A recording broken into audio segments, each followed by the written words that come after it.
Hello, and good afternoon to everyone here with us in Shenzhen. And good afternoon, or good morning, depending on where you are in the world, to those of you joining us virtually. Welcome to the 18th Huawei Global Analyst Summit, under the theme, Building a Fully Connected, Intelligent World. My name is Simon Webb, and I'll be moderating the coming sessions. We are proud to bring together many hundreds of guests from industry analyst firms, the domestic and international media, as well as our industry partners. We only need your attention for a mere 2 hours today, but we have a lot to cover in that time. We have two speakers. First, Mr. William Xu, Huawei Director of the Board and President of the Institute of Strategic Research. He will be followed by Mr. Eric Xu, Huawei Deputy Chairman and Rotating Chairman. And we will conclude with a question and answer session. So without further ado, let's get started. To take us through how we will stride towards the intelligent world of the year 2030, please welcome to the stage Mr. William Xu.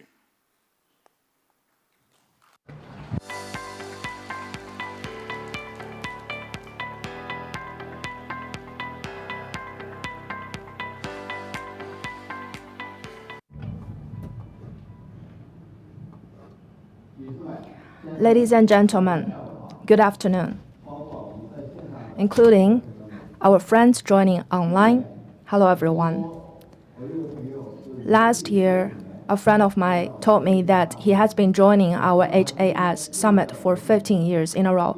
I hope that he's still here with us today. And this, again, is our 18th Huawei Global Analyst Summit. We have all had a difficult year, facing many new challenges because of the pandemic and anti-globalization. Today, we are at the beginning of a new decade that will bring new uncertainties and opportunities. The ICT industry will also face new challenges and need to make new breakthroughs.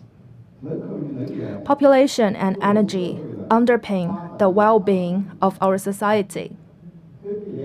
A UN report shows that by 2030, the global population will reach 8.6 billion, where over 12% will be 65 or older. Can we define a person above the age of 65 as an elderly person? Well, we have a question mark there, but still this is a quite serious set of statistics. As for the percentage of people aged 25 or younger, it is also decreasing. Therefore, aging populations and labor shortages are hindering our social progress. There is an increasing need for solutions that not only prolong life, but also improve quality of life and ensure dignity during end-of-life care. Global energy consumption is growing at an annual rate of 1.7%. Energy consumption has increased by 22 times since the 18th century, according to a report. And currently, 85% of the energy comes from fossil fuels. Energy sustainability is a daunting universal challenge. Therefore, low-carbon energy, electricity, and intelligent transformation are needed to ensure sustainability. We predict that by 2030, more than 50% of energy will come from renewable sources. More than 50% of cars sold will be electric, as mobility via electricity will become the mainstream. AI will change everything, as more than 18% of homes will have smart robots. What kind of role can the ICT industry play? Well, if these numbers pan out, ICT technologies could help reduce global carbon emissions by 20% over the next decade by empowering other industries. This is quite a challenging goal. We have many expectations for the future that will require us to transcend our limits. We hope we can exceed the biological limits of perception. Now, our phone cameras have achieved 100 times zoom. thanks to the digital technology. But there is still a huge gap between camera capabilities and what animals can achieve in the nature. You may not like spiders, but spiders are much better at detecting the outlines of objects and motion than mankind. So, is it possible that we can learn from them to leverage their capabilities so that we are able to develop cameras which can meet the requirements of autonomous driving? We hope that we can go beyond the wisdom of animals in the natural world, and we know that we have many AI applications. Nevertheless, deep neural networks are hard to train and consume a lot of energy. For example, if we play a chess, it could take a certain amount of energy. But let's look at an ant brain. It only consumes 0.2 milliwatt of power, but can process many activities like nesting, making friends, fighting, or feeding ant fights. So we're thinking like, is it possible that we can develop our artificial intelligence? And that can help us to overcome the new challenges. And we also hope to transcend physical limits to enjoy truly immersive experiences. Currently, 5G networks are far from being able to offer such experiences, even though now the 5G networks have been deployed at a large scale. Therefore, we need to offer faster network speeds and lower latency for life-size holographic communication. We also hope we can extend our horizons by developing mesoscopic devices. What I mean by that is scientists can use computing to realize molecule and atom level design and assembly so as to greatly improve the performance of chips and components.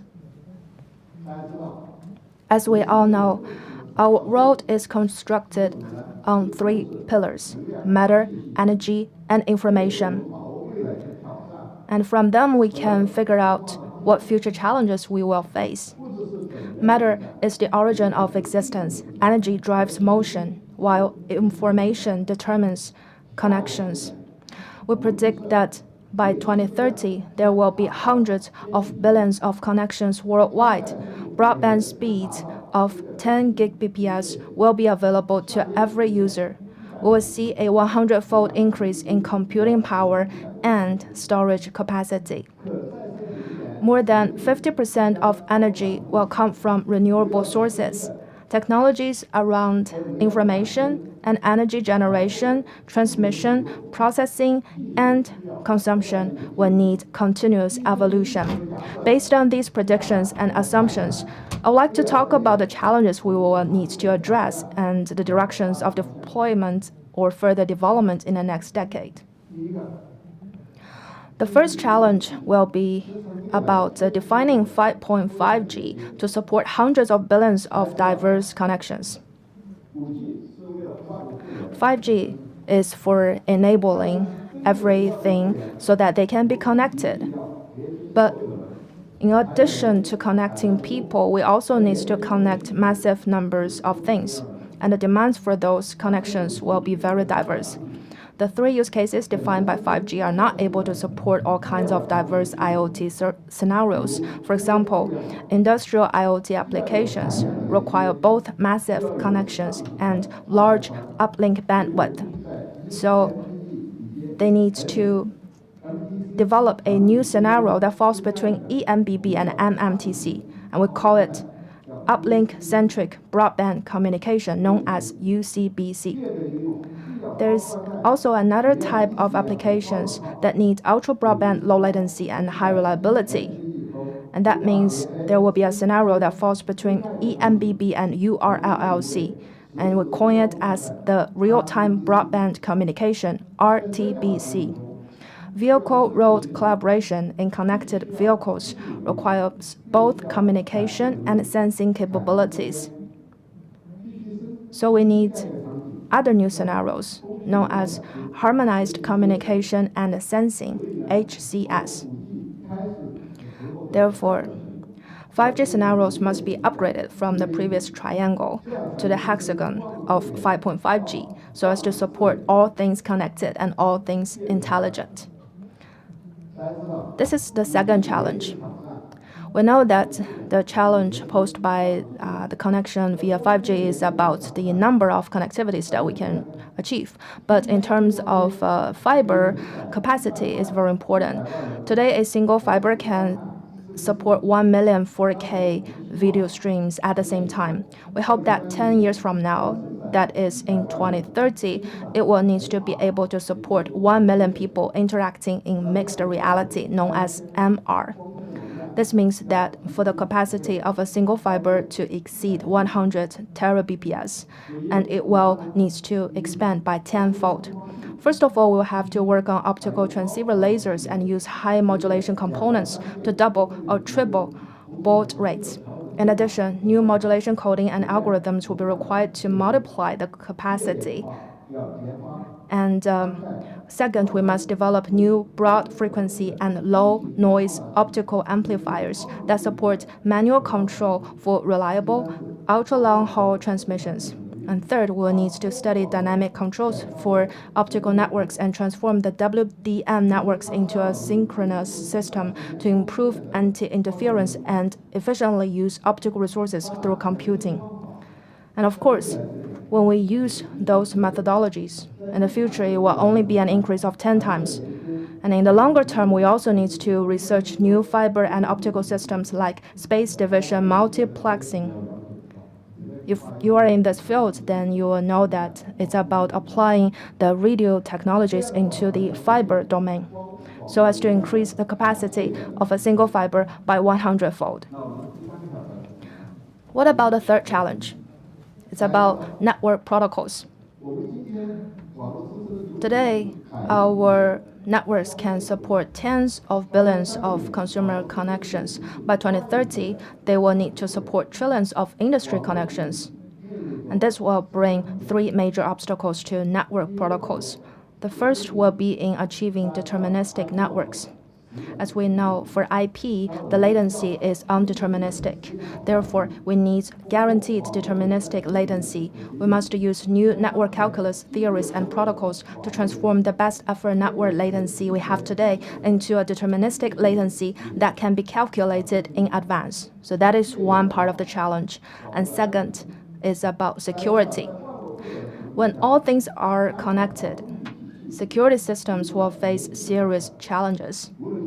Large numbers of external devices such as drones, cameras, edge computing devices, and sensors will create new security risks. They themselves are smart devices. And therefore, for a large number of external devices, will introduce new security risks. So we have to adopt intrinsic end-to-end security frameworks and protocols.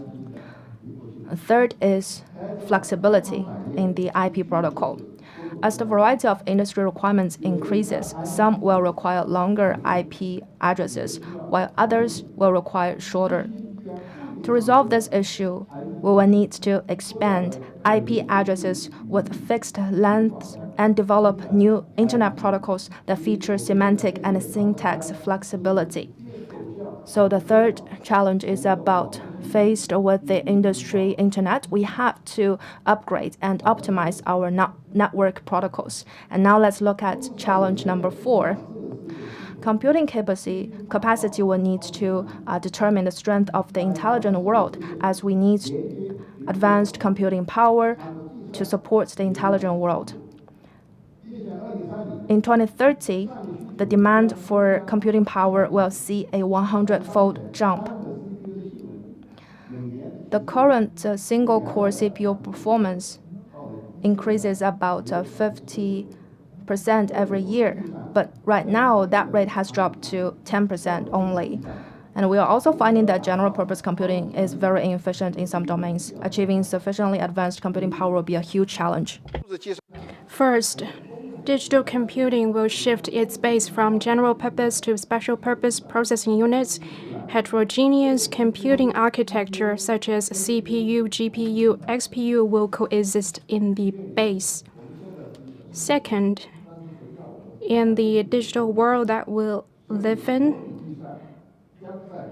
we might still want to leverage analog computing because analog computing will benefit certain fields Optical computing will be applied to signal processing, combinatorial optimization, and machine learning. In particular, it will prove to be of great value for massive MIMO in wireless communication and optical communication. Therefore, optical photon computing and analog computing are two interesting research topics. Challenge 5, extracting knowledge from massive data for breakthroughs in industrial AI. To apply AI in vertical industries, diverse applications and trustworthiness of AI are inescapable problems. Someone asked the question, when will we realize the third generation of AI? It is indeed a challenge. AI model of common use is key to addressing these challenges. Using unlabeled data to expand the models from semi-supervised to self-supervised, the key is to build common AI systems. This area awaits breakthroughs. Second, the intersection of AI and scientific computing benefits common AI solutions. AI has provided new methods, tools, and thinking for scientific computing, while the latter contributes to the interpretability of artificial intelligence. Finally, trustworthy AI is a long-term goal. It is a great challenge for mission-critical areas such as those where lives are at stake. For example, autonomous driving, because not just correlation but causality must be made. Challenge 6, storage. Storage density and ease of use are two challenges. First, storage density. With the same unit space and power, storage density will need to increase by 100 times in the coming decade. Confined by media and power, storage systems cannot accommodate such an increase. The future storage systems will need breakthroughs in large capacity, low latency memory tech, such as DNA storage and high dimensional optical storage, and new spatial model and coding tech to tear down the capacity wall. Second, ease of use.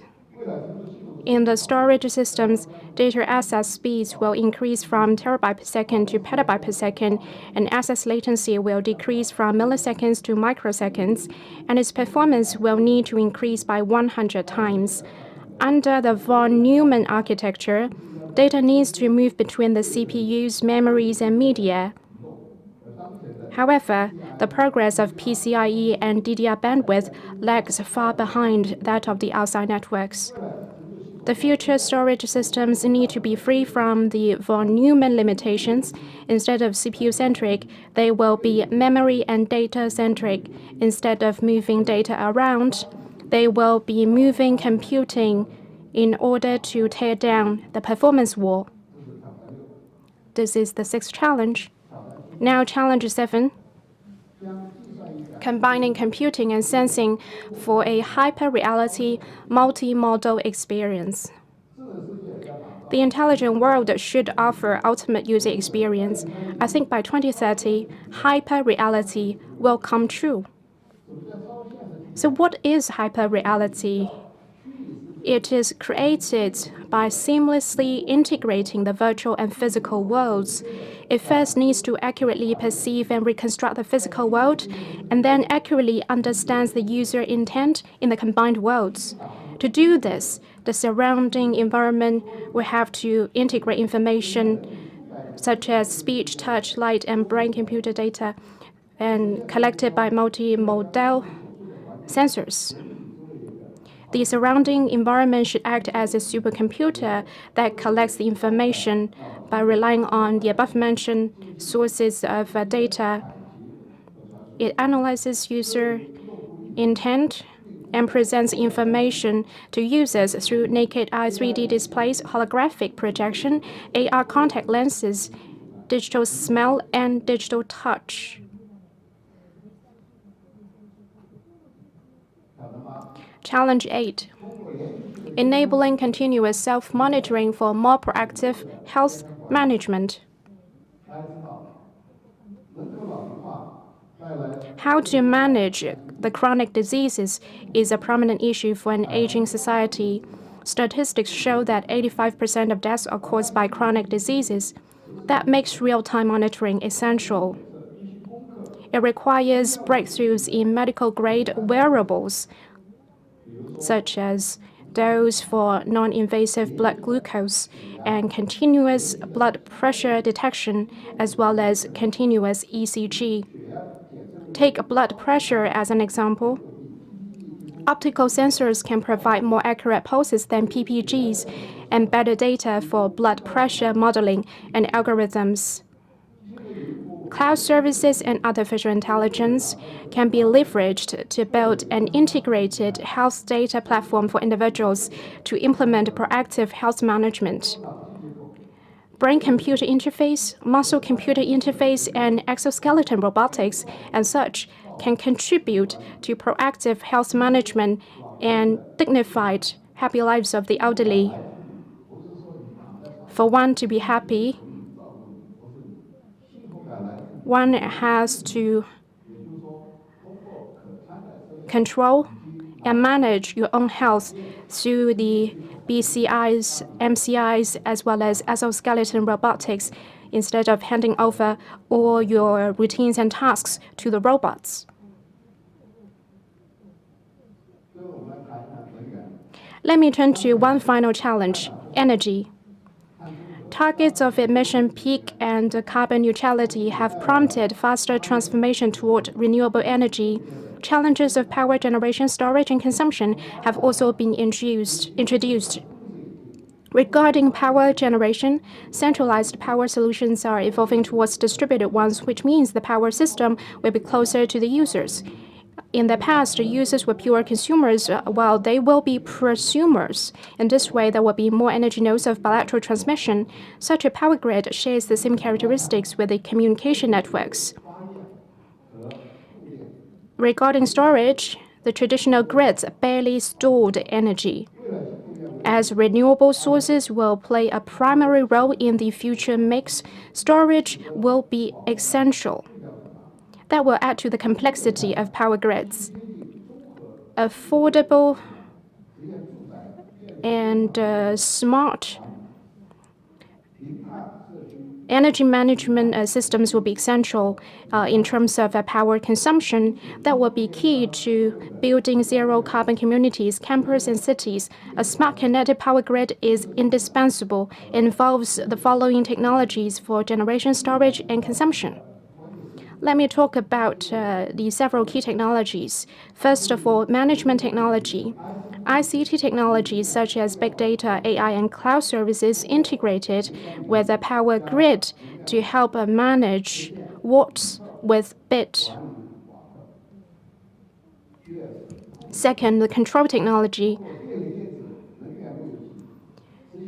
The routers in the energy networks can be optimized to realize two-way energy flows and intelligent power distribution with a smart controller for the energy networks. Thirdly, storage technology. New energy storage technologies such as electrochemical and hydrogen will meet requirements of different use cases. Fourth, the basic technology of power electronics. Novel power semiconductor compounds, including silicon carbide, diamond for medium and high voltage, and gallium nitride for medium and low voltages, can help make energy devices more efficient and compact.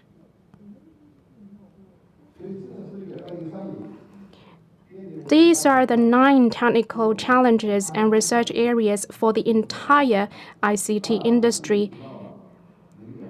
We have addressed energy and health management. These 2 domains are what we engage in, and we have set goals for ourselves.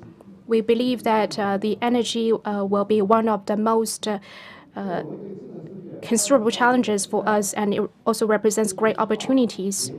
What we hope to see in the intelligent world 2030 is stronger connectivity, faster computing, and greener power. We have to pull together our wisdom and innovation to address these challenges, fusing humanity. Huawei is not working on this alone. We have to pull together innovation, and we have to do it in an open, inclusive, and collaborative way. We are building labs, while at the same time, we're working with universities and research institutes in the joint labs. We are also providing funds for the research programs. These are just the various means of open collaboration in innovation. While at the same time, we are working with investors, including the venture capital companies, to provide funds for the cutting-edge technologies. In this way, we would like to incubate and develop new technologies.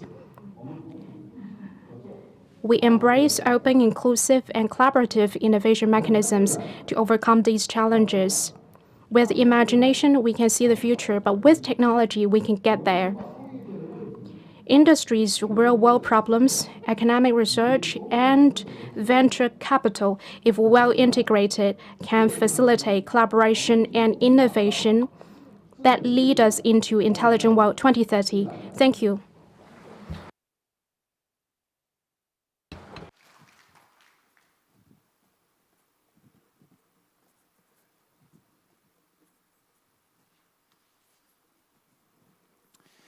Thank you, Mr. Xu, for that insightful presentation. It is now my pleasure to welcome to the stage Mr. Eric Xu, Huawei Deputy Chairman and Rotating Chairman, to take us through Huawei's strategy during this era of uncertainty. Please welcome Mr. Xu to the stage.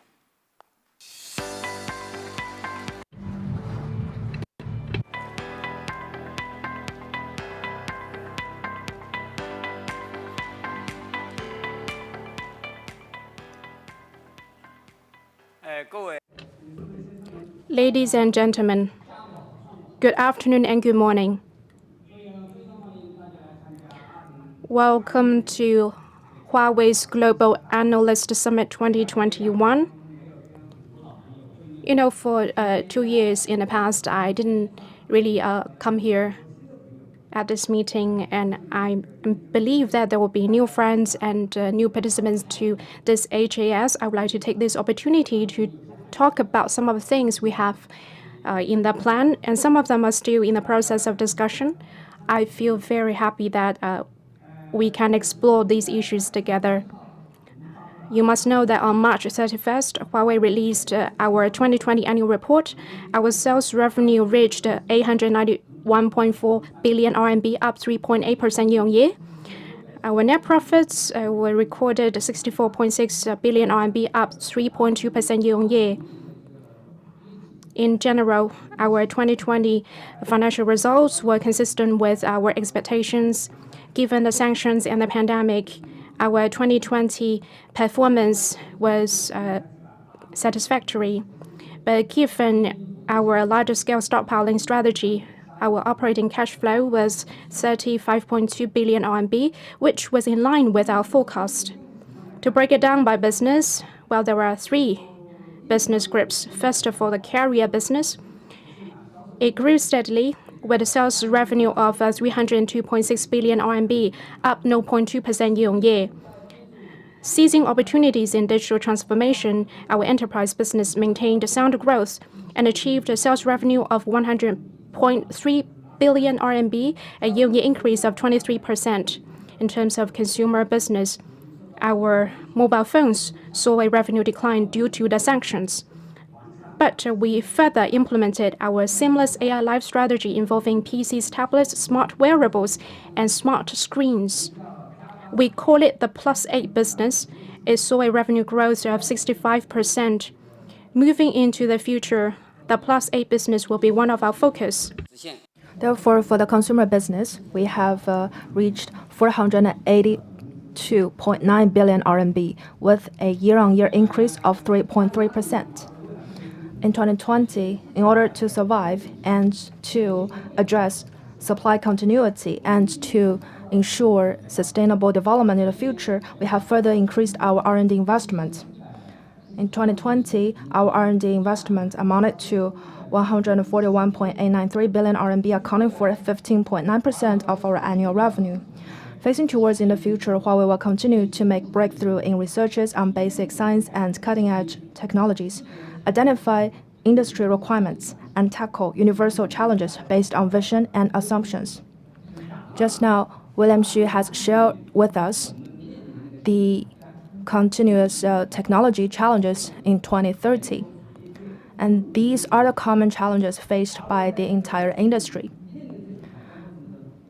And throughout this process, Huawei tries to address some of those challenges, but mostly will rely on the joint efforts of every party in this industry, because we require the joint efforts and joint investments to collaboratively resolve those challenges. 2021 is going to be a year that we will also see a lot of attention on this company, and we believe that it will continue to be a challenging year. But it is also the year when we start to form a clear development strategy, because last year mostly we were trying to address the outcomes or the results of the different waves of sanctions, but now we are able to talk about how we can move along the path. Now I would like to share with you the key strategic initiatives. There are 5 of them, including optimize portfolio to boost business resilience, maximize 5G value, and define 5.5G to drive industry evolution. Third, provide a seamless, user-centric, and intelligent experience across all scenarios. Fourth, innovate to reduce energy consumption for a low-carbon world. And fifth, address supply continuity challenges. Let me introduce each one of them in details. For Huawei, we are at the times of uncertainty due to a series of issues such as geopolitics, repeated pandemics, and also the US sanctions on Huawei. Against this background, boosting business resilience is our top priority and also the basic guiding principle. Namely, we will optimize portfolio to boost business resilience. From last year till now, we have been optimizing our portfolio so as to help to enhance our business resilience. And I will explain those one by one. First, strengthen software. And that will be from 2 aspects. First is to improve software capabilities. As you know, at the end of 2018, or at the end of that year's November, we have passed a conclusion that we will invest $2 billion to improve Huawei's company-wide software capabilities. And 2 years have passed since then. I would say that our overall software capabilities have seen remarkable progress, and we will continue with that investment.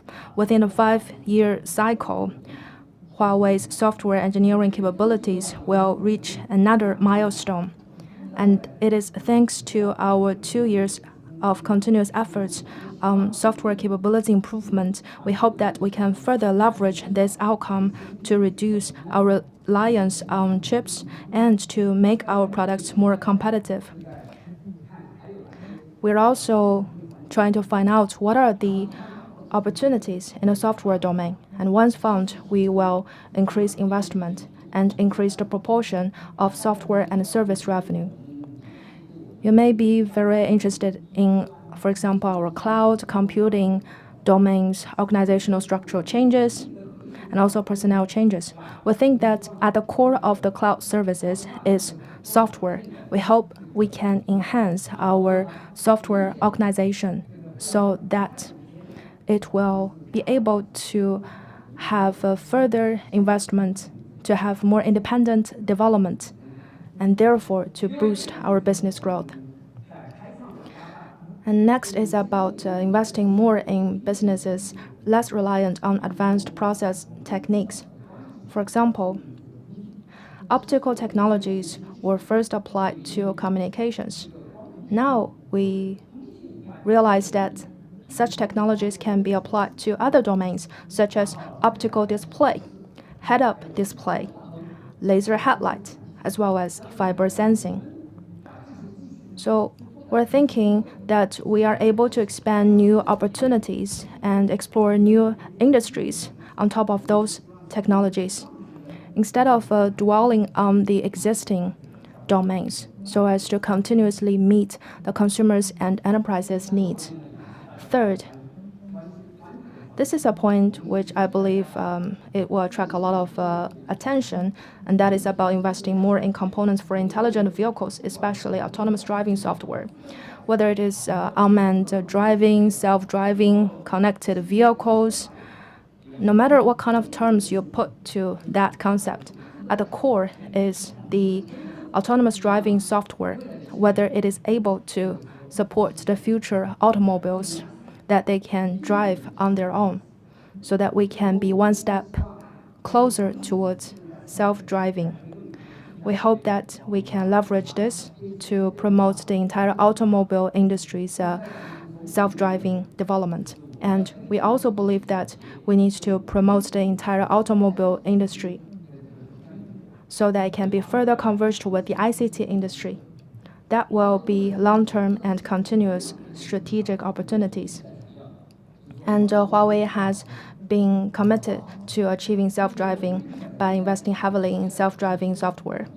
And Richard Yu recently was talking about how we can help automakers to sell cars that perform well, and we are able to achieve that by focusing on the investment in self-driving. Once self-driving is achieved, we're able to disrupt all of the related industries. And we think that in the foreseeable future, namely in the next 1 decade, the biggest opportunity and the breakthrough will be from the automobile industry. And second, we can see that the global 5G rollout exceeds our expectations. By the end of 2020, more than 140 5G networks have been deployed worldwide, with more than 330 million 5G users. However, we understand that in order to achieve 5G business success, 5G 2C, namely the one that meets the consumers' needs, and also 5G 2B, namely the one that can meet the needs of different verticals, have to be developed in parallel. So first of all, we have to strengthen 5G 2C development and to accelerate the growth of 5G users, accelerate the transition from 4G to 5G usage. In this way, 5G networks can carry more traffic. And this is the issue that we are trying to resolve together with the carriers, so as to help to boost the further development of 5G by attracting more and more 5G users. And also, we need to improve the 5G 2B solutions to realize the social value of 5G. By 2020, 5G 2B has been developing mainly in the Chinese market, and Huawei has participated in most of these projects. To date, Huawei has participated in more than 3,000 innovative projects worldwide. And together, we have signed more than 1,000 5G 2B project contracts with carriers and partners in more than 20 industries. And there has been great progress in manufacturing, steel, coal, and port industries, which have brought social value while improving efficiency. And gradually, we're able to show the value of 5G 2B. In 2021, our main task is to adapt to key industry requirements, such as highly reliable network connections, large uplink capacity, deterministic latency assurance, and service capabilities for small-scale planning, construction, maintenance, and optimization of a massive number of enterprises, so that more and more businesses and more verticals are able to benefit from 5G 2B. Of course, we realize that the current commercial practices are able to support the current stage of 5G development, but currently it is not able to meet all the different kinds of demands from different verticals. And in order to fully leverage the value of 5G technologies, we need to continuously evolve 5G standards. Therefore, Huawei proposed 5.5G at the NBBF 2020. We hope that 5.5G will be the next milestone on the basis of 5G. And 5.5G is about the possibility of expanding the uplink broadband communication, real-time broadband communication, and harmonized communication and sensing. If you look at the current 5G concept, we'll focus on the three scenarios. EMBB, namely large bandwidth. Another is massive connections, and third is low latency. That are the three scenarios that come with 5G. And while 5G is able to meet these three different major scenarios requirements, we hope that there can be three more that are added to the picture, namely uplink-centric broadband communication, real-time broadband communication, and harmonized communication and sensing. So allow me to introduce that to you one by one. UCBC, for this scenario, it mainly supports uplink ultra broadband experience. On top of the 5G capability that is a peak bandwidth of 250 Mbps, the uplink bandwidth can reach 10 Gbps and more.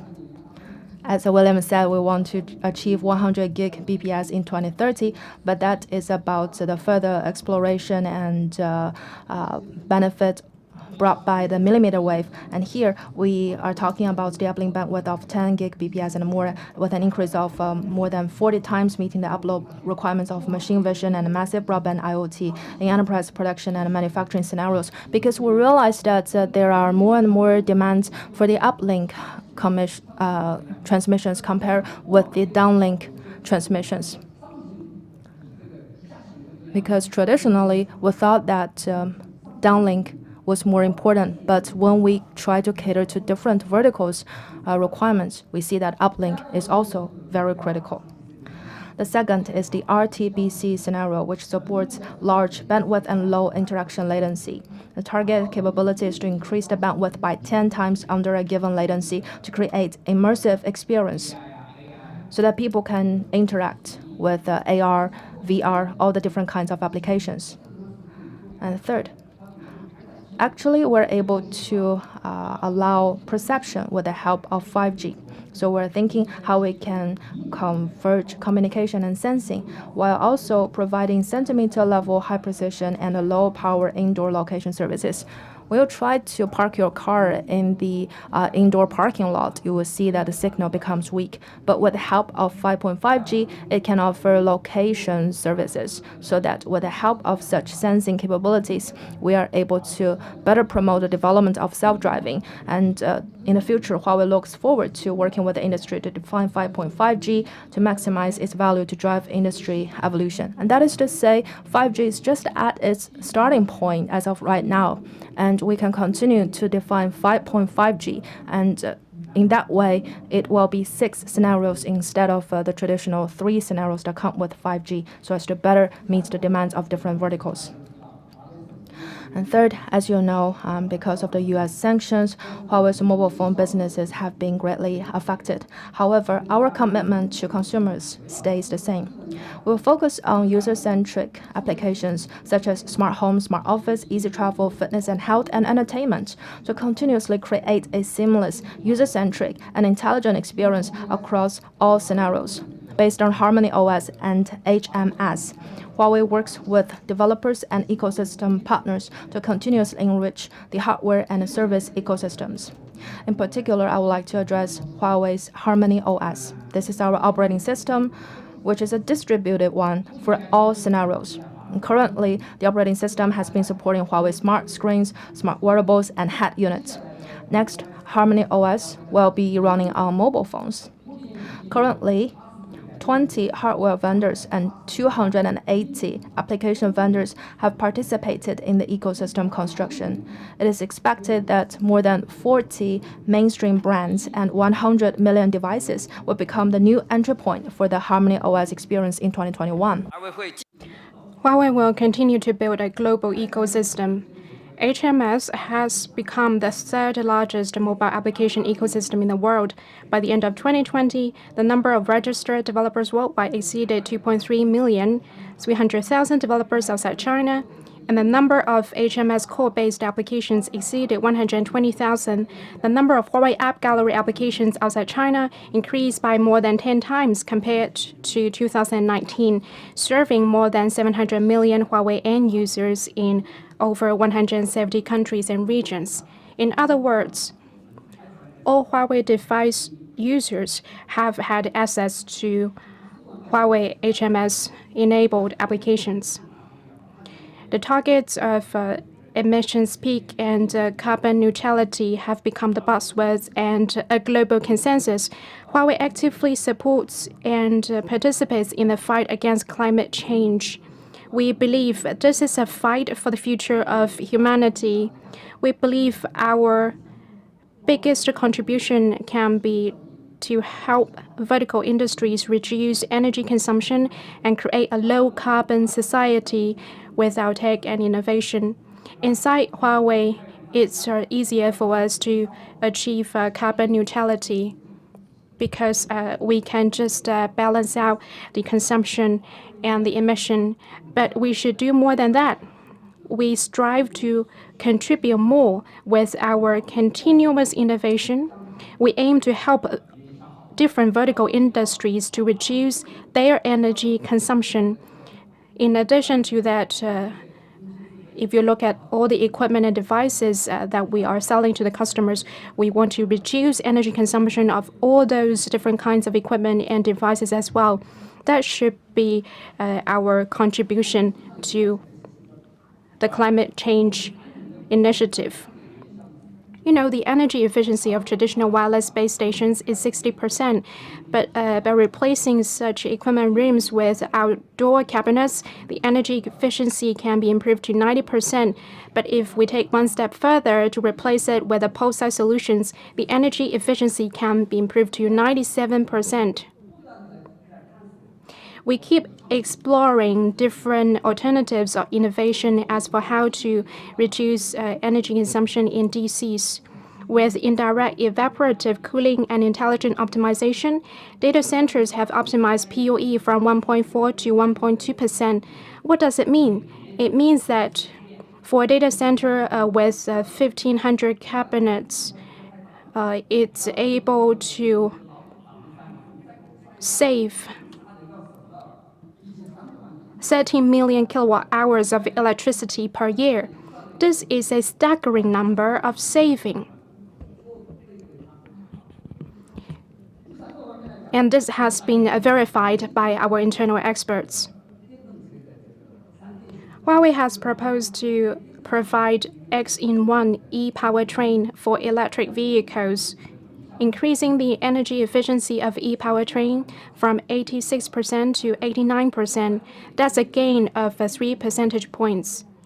It means that it's able to prolong the battery life by 4.5%. We continuously help improve the energy efficiency of modular power on each circuit board. It involves DC-AC conversion. The modular power on circuit boards are also areas where power is consumed. And our solution, a feature with high density and efficient modular power design, help improve energy efficiency by 4% and power density by 50%. As you know, you might wonder whether Huawei is able to survive despite the sanctions. Is Huawei able to address supply continuity? We also know that the design and manufacturing processes of semiconductor products are complex and require intensive R&D capital investments. In this context, a highly specialized global value chain has been formed.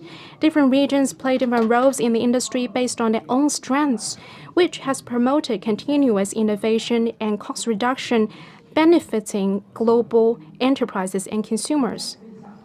Let's just assume for a minute there will be no global industry chain cooperation in the future, but a fully self-sufficient local industry chain established in each region to meet its current levels of semiconductor consumption. According to SIA's report with the title, Strengthening the Global Semiconductor Supply Chain in an Uncertain Era, it would have required at least $1 trillion in incremental upfront investment, resulting in a 35% to 65% overall increase in the semiconductor prices, and ultimately higher costs of electronic devices for end users. So if this happen, think about it. It would be the end users that foot the bill at the end of the day. You know that the chip fabs are increasing their prices. For example, TSMC is issuing letters to all its customers about raising their prices. If the fabs are increasing their factories, the chips will be more expensive. That will lead to higher prices of all consumer devices and higher costs of the whole industry. I think that in the foreseeable future, meaning coming years, higher prices and higher costs for semiconductor industry is something that we're pretty sure of. In the past 2 years, the U.S. has imposed 3 sanctions on Huawei, undermining our company, and the damage has been felt. While at the same time, it's even hurting the global semiconductor industry more because such sanctions have disrupted the trusted relationship in the semiconductor industry. More and more countries and regions have to think about supply security.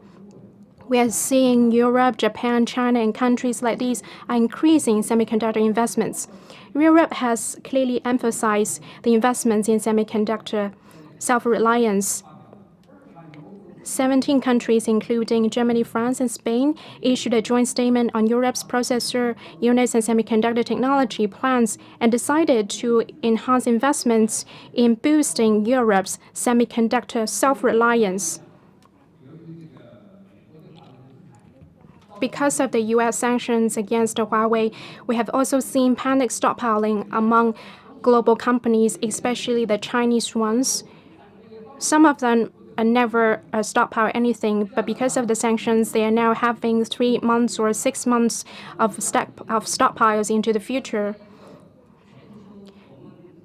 But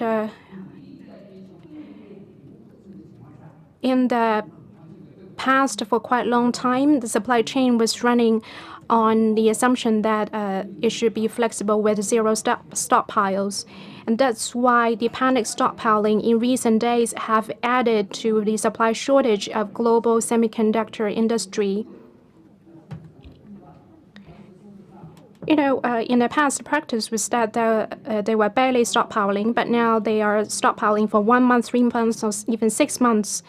And that has disrupted the whole system. That is why we can see that the U.S. sanctions is the main reason why we are seeing panic stockpiling of major companies around the world. Clearly, the unwarranted U.S. sanctions against Huawei and other companies are turning into a global and industry-wide supply shortage, and this could even trigger a new global economic crisis in the future. Who knows, right? To restore the business normal in the semiconductor industry and avoid a bigger crisis, the key is to restoring global trust and cooperation in the semiconductor industry. I call on global leadership to pay full attention to the potential risks. With a political wisdom, I hope they can help restore global trust and industry cooperation as soon as possible. If we are able to restore global trust and industry cooperation, if we can let different players play out their potential with their strengths, we will see better days for the industry. Thank you. Thank you, Mr. Xu. I would like to now ask you to stay on stage as we move to the Q&A component of today's event. It is now time for you in the audience to play your part. This is your chance to ask Eric a question. For those of you here in Shenzhen, please raise your hand and we will get a microphone to you. For those of you joining us online, please raise your hand virtually and unmute yourself when I call on you to ask your question. And those of you online, please feel free to also show us your face and turn your camera on. In both cases, please preface your question by stating your name and the organization you represent. We will try to get through as many questions as we can over the coming hour. I'll take the first question from the room. Madam in the second row, I believe you had your hand up first.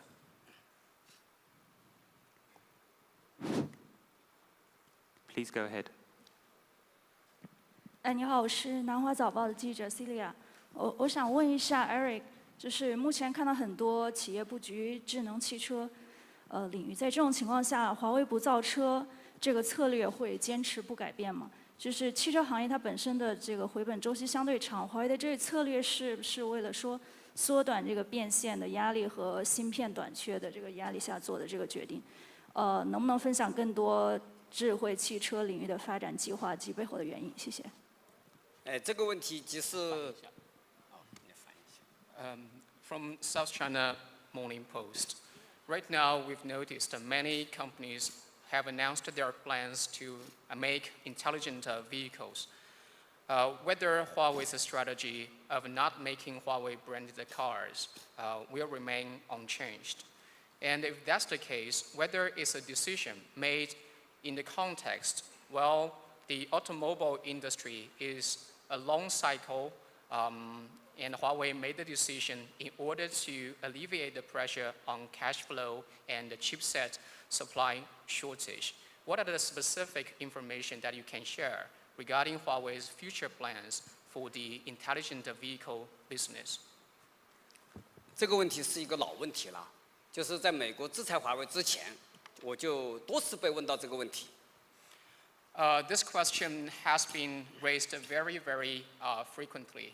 I've been asked this question many times on many occasions, even before Huawei was subject to the U.S. sanctions. 我在北京汽车展和在这个上海汽车展，在这个跟汽车界媒体朋友们的沟通过程中，已经详细解释过这个问题的答案。I've already provided very lengthy answers when I talked with representatives from the press in the automotive industry during Beijing and Shanghai auto shows. 当然了，我也很理解大家的一个心声，大家觉得华为就应该造车，华为有这个品牌，有这个技术能力，应该造车。你为什么不这个跟大家一样造车了？小米都造车了。Having said that, I very much understand the background you asked this question. Many may think Huawei should be making Huawei's own cars, considering Huawei's brand position, considering Huawei's technical expertise. At the same time, many other companies, including Xiaomi, already announced their plans to make their cars. 但是我告诉大家，华为做这个决策是经过了多年的讨论和再增这个审慎的这个来决策的。But let me tell you, this is a very prudent decision that we have made after many years of internal discussions. 就华为从2012年，我们开始进行这个车相关的这个研究。当时我们在2012下面成立了一个车联网实验室。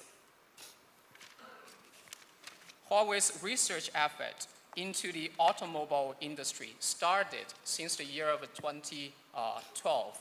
We set up a lab under our 2012 laboratories to do the research on connected vehicles. 那时候呢，还没有智能汽车的概念，还没有自动驾驶的概念，只有电动汽车的概念。我们最早研究的是我们想研究这个电动汽车所需要的一些技术，但随着研究不断的这个进程向前走，车不断的这个发生变化，从原来简单的电动汽车要变成一个这个自动驾驶的这个智能驾驶的车，所以说完完全全在我们从2012年到现在的过程中，整个汽车的这个面向未来的汽车发生了巨大的变化，技术也发生了巨大的变化，尤其是人工智能技术起来以后。At the time, the notion around intelligent vehicle and autonomous driving was not even there. People were talking about electric vehicles. That's also the focus of our research at the time. We tried to do technological research around electric vehicles. But as our research efforts proceeded, we've seen significant changes in the automobile industry, especially the new vehicles, shifting from electric vehicles to more around autonomous driving. So those are the major changes we've seen since 2012. we've also seen the major changes on the technology side, especially with the adoption of artificial intelligence. 所以我们原来发现呢，我们主要是要做个3电系统，后来发现我们要做个驾驶员。Previously, we found we may need to develop the intelligent electric systems for charging, for electric drive, for battery management system. And then in the end, we found we may need to develop the future driver in the intelligent vehicles. 就是自动驾驶系统，就是做一个驾驶员。因为现在我们是人开车的嘛，现在我们要自动驾驶，就是要我们做一个驾驶员出来。I think developing the future driver in the vehicle environment is what autonomous driving is about. Because we still have to have a driver in today's vehicle, but autonomous driving is about developing the future driver. 所以现在后来我们过程中发现，华为的所有具备的技术和能力，在这个车上应用的面越来越多，越来越广。所以说，我们发现我们这个定位，把我们的 ICT 的能力去这个提供未来这个自动驾驶电动汽车所需要的各种技术和部件，越来越有价值。During that process, we find that all of our technologies and capabilities could be used in a more and wider variety of areas in the vehicle environment. That's how we come up with our positioning. We want to provide ICT-related capabilities in the future autonomous driving electric vehicles. And we are seeing more and more areas that we can generate value from that positioning. 然后呢，我也在这个2012年到现在的过程中，跟中国的汽车业的所有的董事长啊、这个总裁啊，包括德国的企业的、日本企业的这个高层都进行了沟通。后来发现，产业界更需要华为，不是需要华为这个品牌的车，需要华为 ICT 的能力，来帮助他们面向未来的车。Since 2012 till today, I personally have engaged with chairman, CEOs of car OEMs in China. I've also had a lot of engagements with executives of German as well as Japanese car OEMs. What is needed by the automobile industry is not Huawei branded vehicles, but ICT capabilities that we can bring on the table to help existing car OEMs to build better cars. 所以我们2018年，这个应该广州还这个跟我们能够一起开会的时候，我们在三亚，我们最高层做了一个决策，就明确华为不造车，帮助车企造好车，造好车。Then in 2018, the top management of Huawei, Sabrina Meng included at the time, had a meeting in Sanya, and we decided that Huawei would not produce Huawei branded cars, but instead we will work together with car OEMs to help them build good cars in a way that's easier and better. 这个决策到现在为止一直没有改变。That decision remains unchanged 当然，我们作为一个 ICT 行业的企业，我们来跟汽车业打交道的话，我们也希望开创一些新的商业模式。As an ICT company, as we engage and work together with the car OEMs, we also hope to create some new business models. 所以我们会选择一些这个伙伴进行深度合作，然后我们用华为Inside的方式，跟车企共同来打造一些这个子品牌的这个车，然后这个赋能一些车企，真正把我们车来面向未来。So in that strategy, we will work together in a deep way with the selected car OEMs, following what we call Huawei Inside model, and turning out sub-brands for those car OEMs, where we can bring on board Huawei's ICT-related capabilities and produce cars for the future. 所以我们现在选了3个伙伴，共同在打造3个子品牌。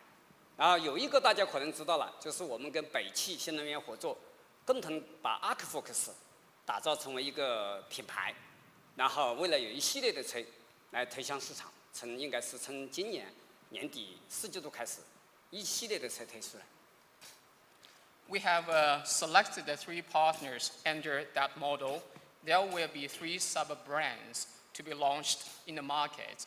And one collaboration which may be known right now, which is Huawei together with Beijing Automobile Industry Corporation, their new energy division, and they have launched the ArcFox sub-brand. There will be a whole series of products to be launched to the market, starting from Q4 this year. 在这个 ArcFox 品牌里面，会把华为所有的能力跟北汽的能力充分结合起来，带来给消费者这个不同的体验。Under the ArcFox sub-brand, all Huawei-related capabilities, as well as the capabilities from Beijing Automobile Industry Corporation, will be brought together, and hopefully we can bring some different user experiences to the consumers. 我们跟重庆的长安也准备打造一个子品牌，但这个品牌名字还没想好，对吧？我们跟广汽也准备打造一个子品牌，但是广汽已经发布出来说2024年推出来L4的级别的车，但是子品牌名字也没想好，但是都是一个系列车，但是这种合作我们不会太多。We also work together under that model with the Chongqing Chang'an as well, where a sub-brand would be launched, even though the name of the brand has not been finalized. We also have this model of cooperation with the Guangzhou Automobile Group. They have already announced the partnership to the market, and they said that they're going to launch L4 autonomous driving solution and related cars by 2024. The sub-brand for that partnership has not been finalized yet. We won't have many partners for this type of a deep collaboration model.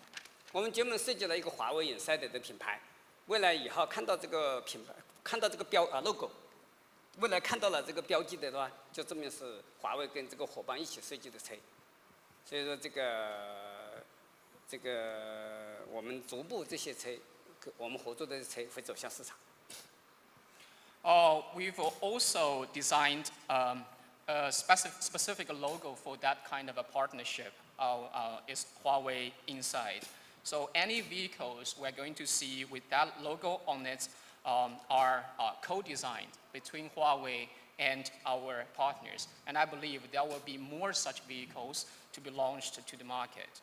但是不是所有的这个华为提供部件的车都能这个标上这个华为 Inside 的这个 logo， 只有用了我们整个自动驾驶系统的这个车才有资格来标上这个华为 Inside 的 logo。The Huawei Inside logo will not appear on all the vehicles where Huawei components are built into it.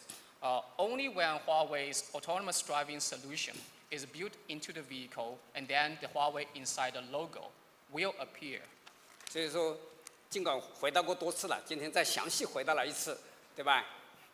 Even though I have answered similar questions on many occasions previously, I'd like to offer another elaboration on it.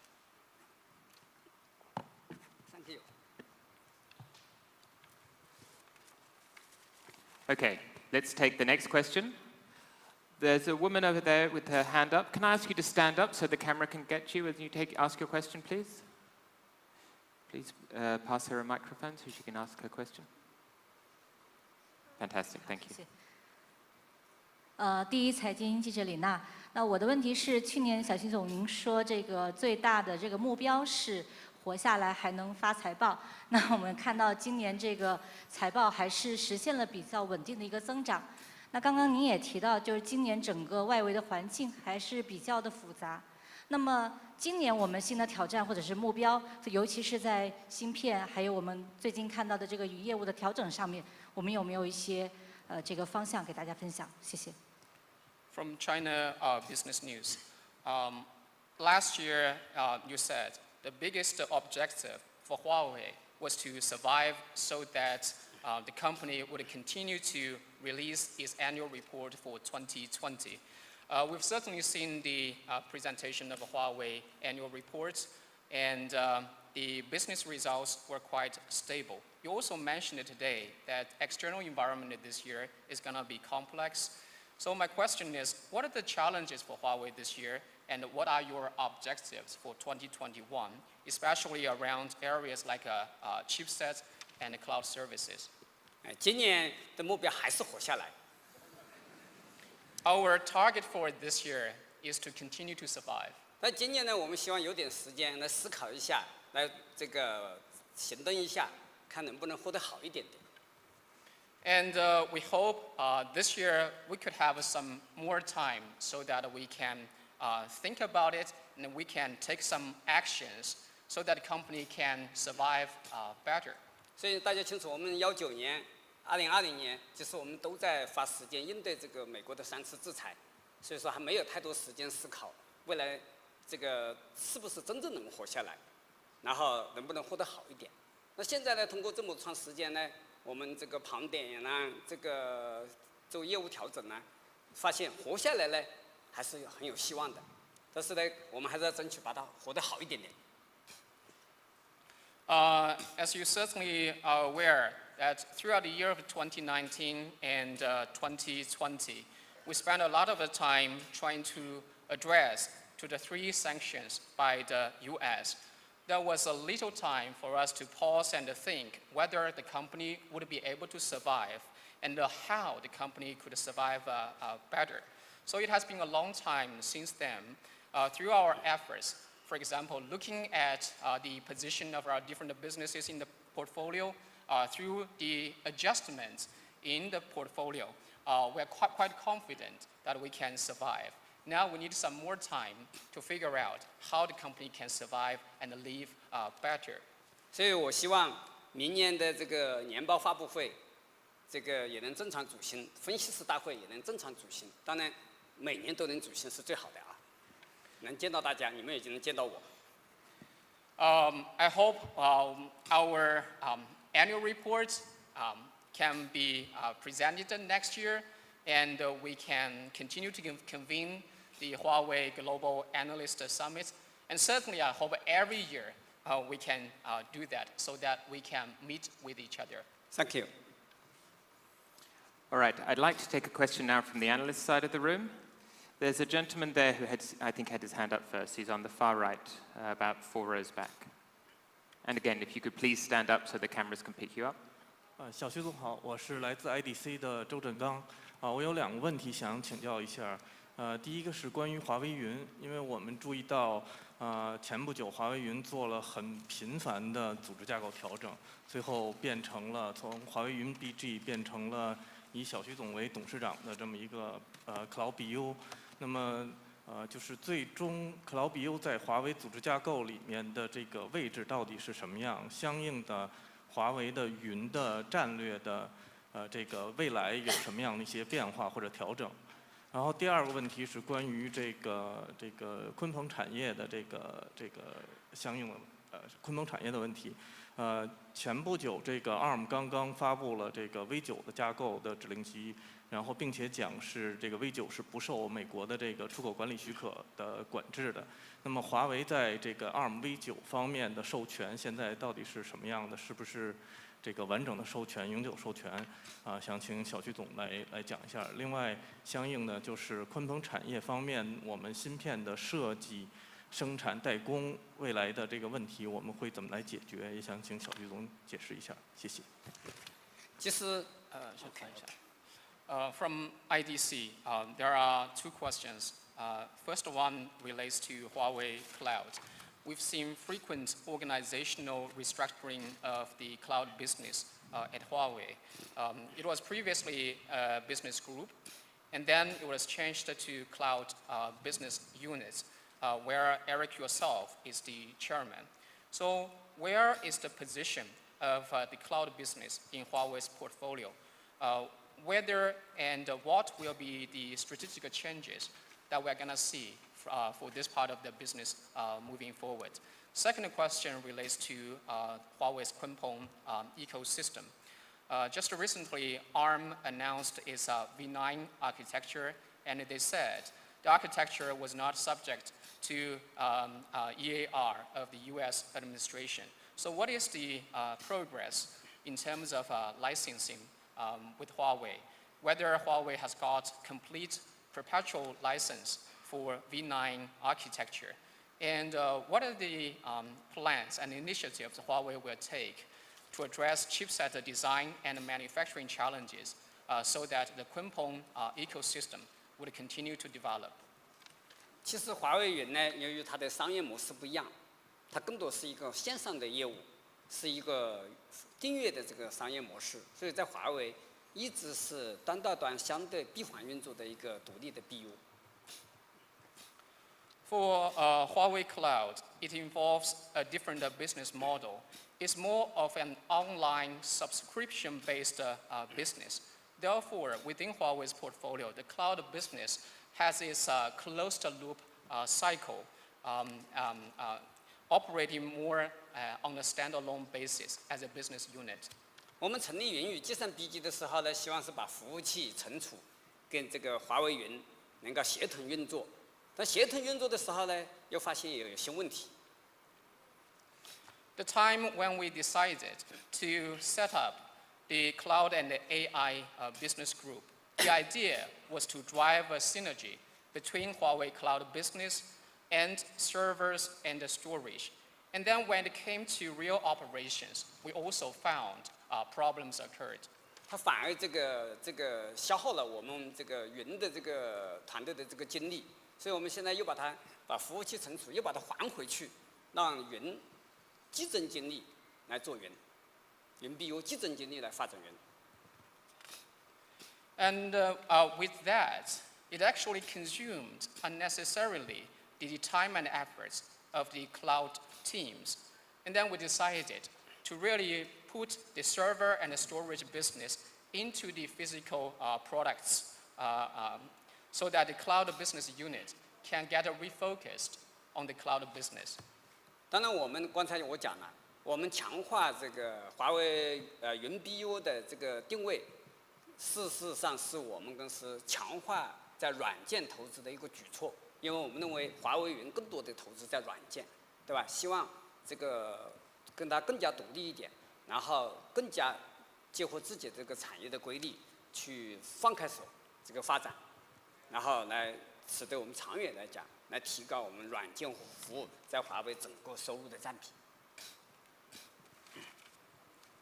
As I mentioned just now, strengthening the positioning of a cloud business unit within Huawei is part of the initiatives we take as we invest more in software, because we believe cloud business is more of a software business.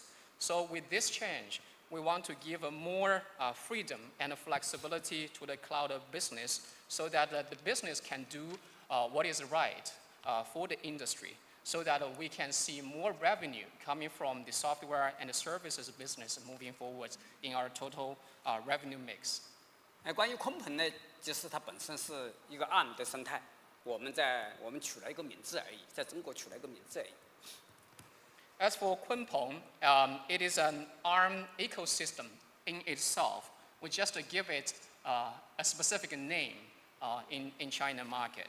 所以现在是没有人敢给我们代工芯片的，这个至少说我估计短期内没法解决。Right now, no company can do EMS manufacturing for. 代工，no company can do fabrication for Huawei's chipset. 所以，但是呢，我们坚定不移把鲲鹏生态发展起来，这个不动摇。But our strategy remains unchanged to develop and grow the Kunpeng ecosystem. 一旦鲲鹏生态发展起来了，我相信真有企业，它能够这个基于它能够设计出这个 CPU 来，不管是这个强或弱的问题，只是强或弱的问题。If the Kunpeng ecosystem is booming, I believe there will be companies that can design out the CPU that is needed. It's only a matter of how advanced the CPU would be. 这也跟整个中国提供了另外一种选择。In that case, it could provide an alternative for the China market. 关于这个按V9的事情，就是按的这个，不管是 CEO 也好，它的营销总监也好，说得很清楚了，它不受美国的这个出口管制的这个限制，不受限制就意味着我们可以跟按正常的这个商业合作，想咋合作就能咋合作。As for the V9 architecture of ARM, I think their CEO and the CMO already made it very clear that the architecture is not subject to the US EAR, and that means Huawei could have a normal business cooperation with ARM on V9 architecture in areas that both companies see fit. Thank you. All right. I might turn now online to take some questions there. And as we do so, just a reminder to everybody who's joining us online to unmute yourself when I call on you and to introduce yourself and your organization. Thank you to those who've turned their cameras on, and if anybody else feels like it, please do so now. We have lots of people here on the call, and thank you for joining us. Let me, I will take my first question from Fanny Lee, please. Fanny, please unmute yourself. 各位好，我是李凡妮，来自于 IHS Market 汽车供应链与技术团队。那最近几年，越来越多的新车搭载了互联技术。随着自动驾驶等级的提升，以及各家科技公司的加入，车上集成了越来越多丰富的应用和生态。那在5G 时代，汽车作为 IoT 设备的节点，和万物进行互联。 比如说车和车的互联，车和路测设备的互联，以及车和混合云端的一些互联。那我有2个问题，请问 Eric。第一个问题，请问华为认为5G 技术以及未来的5.5G 技术给智能汽车会带来怎样的变化？第二，也请 Eric 和我们分享一下华为智能汽车产品线最近的一些进展。谢谢。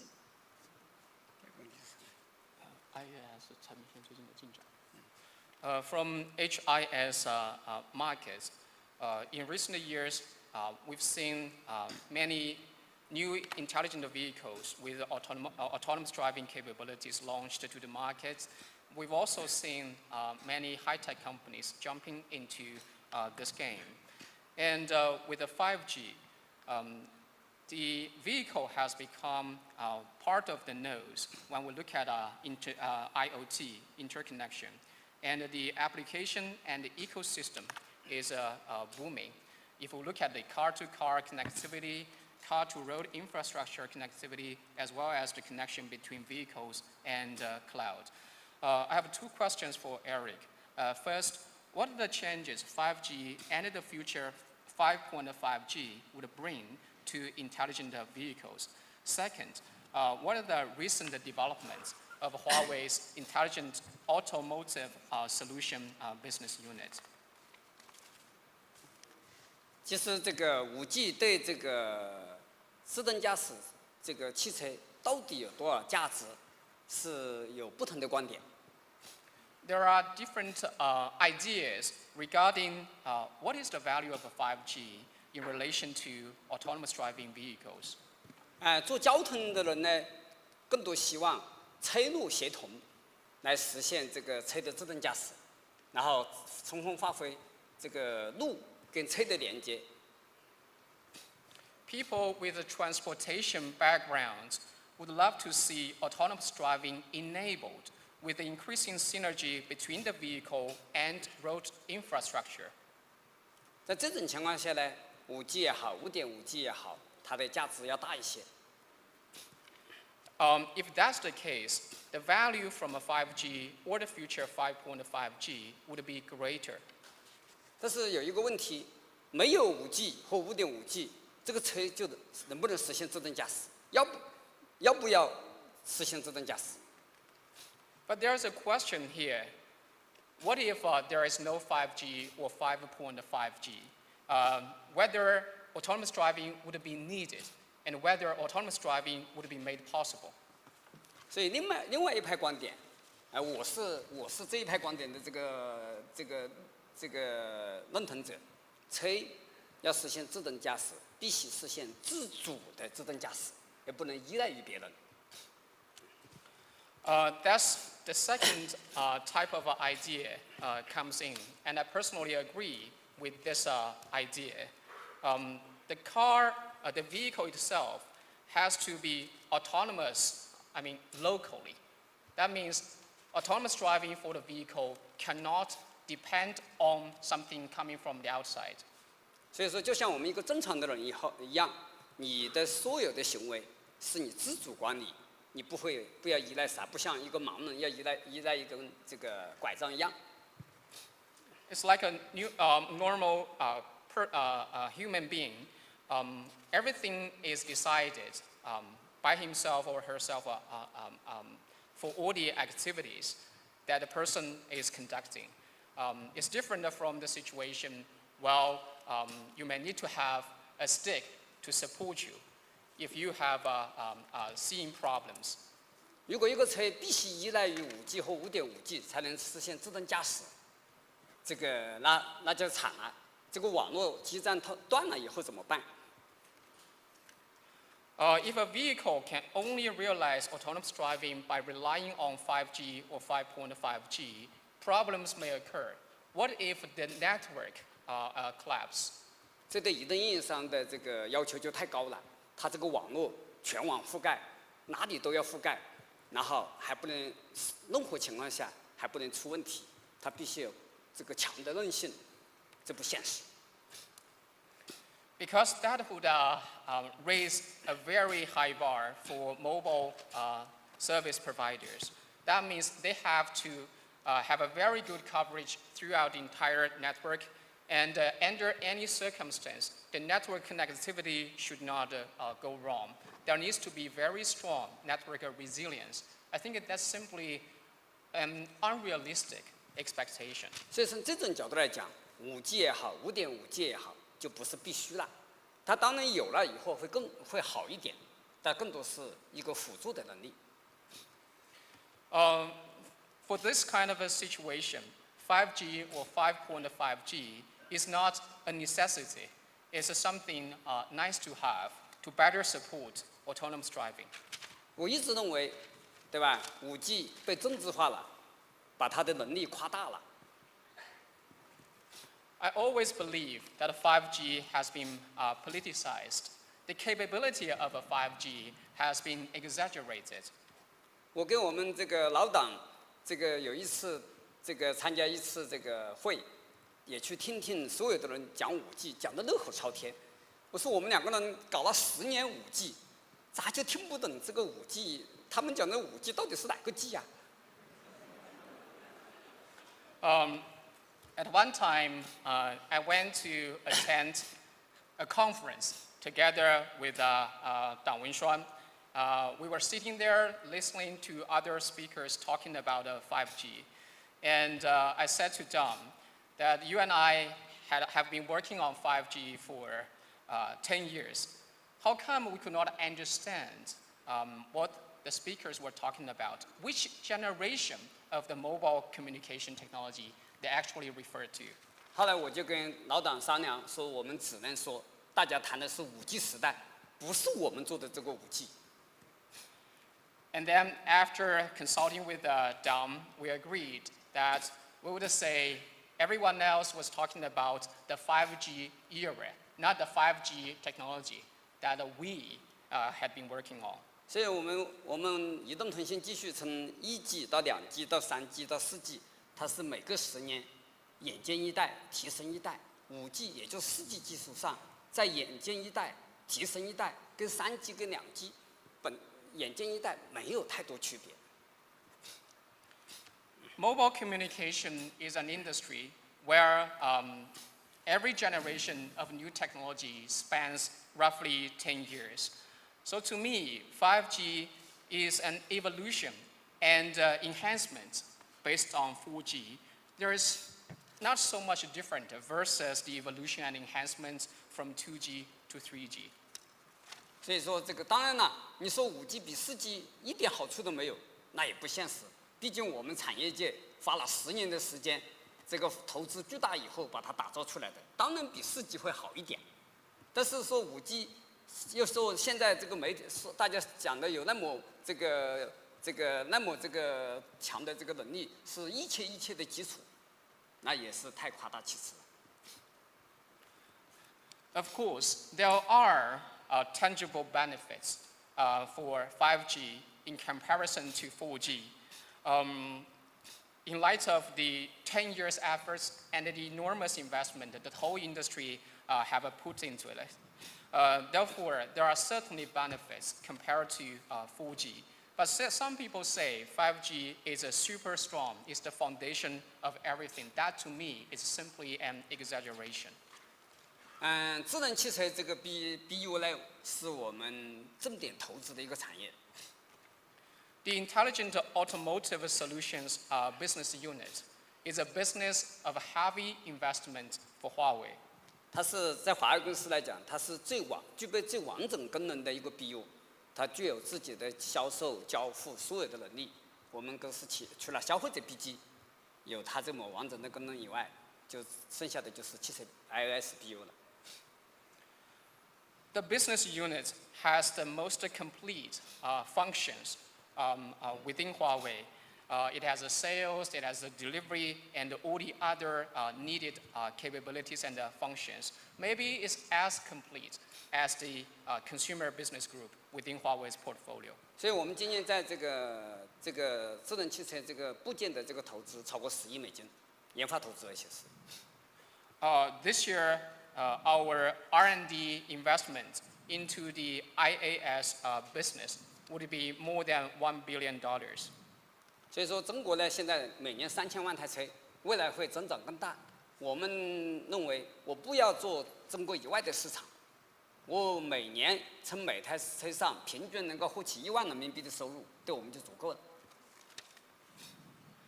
China market is a market of 30 million vehicles per year, and that number would grow in the future.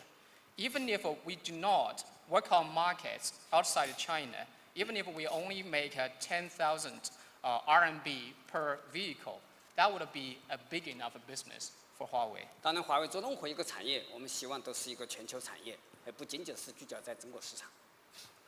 Of course, for every business we take on at Huawei, we hope it's a global business, not just a China-specific business. 现在我们做的每一个部件都已经逐步推向市场，然后有车在使用。Every component in the IAS portfolio has been gradually launched to the market, and we are seeing more and more vehicles adopting and integrating Huawei's IAS components.